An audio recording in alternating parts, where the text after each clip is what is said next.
Hi hi ఎట్లున్నారు మస్తున్నారులే. Welcome back to my channel Sahana Kodam. ఈ ఛానల్ని ఇంకా ఎవరైనా సబ్స్క్రైబ్ చేసుకోకుండా చూస్తున్నట్లయితే do subscribe, like and share. And వీడియోకి ఎంటర్ అవుదామా, గోరింటాకు ఎందుకు పెట్టుకోవాలనేది ఈ వీడియోలో చెప్తున్నాను అనమాట. వీడియో ఎండ్ వరకు చూసేసేయండి. హాయ్ హాయ్ ఎట్లున్నారు మస్తున్నారులే. అయితే గిది ఆషాఢంలో మనం పెట్టుకునే గోరింటాకు గురించి ఒక మంచి వీడియో చేద్దామని గీ వీడియో అయితే పట్టుకొచ్చినట్లు.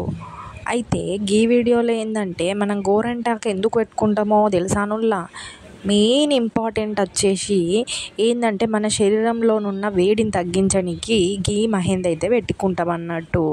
అయితే గిది ఇన్నొద్దులు ఒక్కొక్క రకంగా వండితే ఒక్కొక్క మొగడొస్తాడని చెప్పేసి, అంటే ఒక్కో కలర్లో వండితే ఒక్కో విధమైన హస్బెండ్ వస్తాడని చెప్పేసి పెద్దలు అంటుంటుండే కదా. అయితే గది ముమ్మాటికి నిజం కాదుల్లా. మన బాడీలో ఎట్లా వేడి తత్వాన్ని బట్టి, శరీర తత్వాన్ని బట్టి గిది వండుతుంది అన్నట్టు. అయితే ఈ ఆషాఢంలో బాగా వర్షాలు పడతాయి. ఇక దానివల్ల మస్తు బురదలు, పురుగులు ఇవన్నీ వస్తూ ఉంటాయి. మన కాళ్ళు కూడా చెడినట్లయితాయి. అందుకని చెప్పి కాళ్ళకు, చేతులకు ఎక్కువసేపు నీళ్ళల్లో నానడం వల్ల చేతులు కూడా ఖరాబ్ అయినట్లు అనిపిస్తాయి. ఇక అవన్నిటి సమస్యలను పోగొట్టుకోనికే గీ మహేంది అయితే పెట్టుకుంటారన్నట్టు.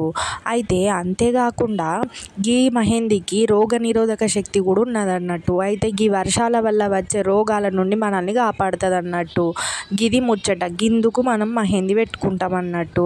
అయితే మంచిగా రెడ్గా పడితే, మందారంలా వండితే మంచి మొగడెత్తాడని, కొంచెం లైట్గా వండితే మంచి మొగడు రాడనేది కాదన్నట్టు. మన శరీర తత్వాన్ని బట్టి వండుతుంది అన్నట్టు. కానీ ఇప్పుడున్న జనరేషన్కి వచ్చేసరికి ఇక మహేందీలు, కోన్లు అనేది వచ్చినాయి.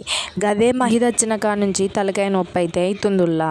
ఇవి వచ్చిన కాడ నుంచి అయితే ఎట్లా పెట్టుకోవాలి, ఏ డిజైన్ వేసుకోవాలని తెగ సర్చ్ చేస్తుంటారు. తీరని డిజైన్లు, లెక్కలేనన్ని డిజైన్లు వేసుడు. కానీ గీ పౌడరు ఎప్పుడో రెడీ చేసి పెట్టింది అయితే ఉంటుంది. మన గోరింటాకు అయితే అప్పటికప్పుడు నూరుకొని పెట్టుకుంటే మంచిగా ఫ్రెష్గా ఉంటుంది అన్నట్టు.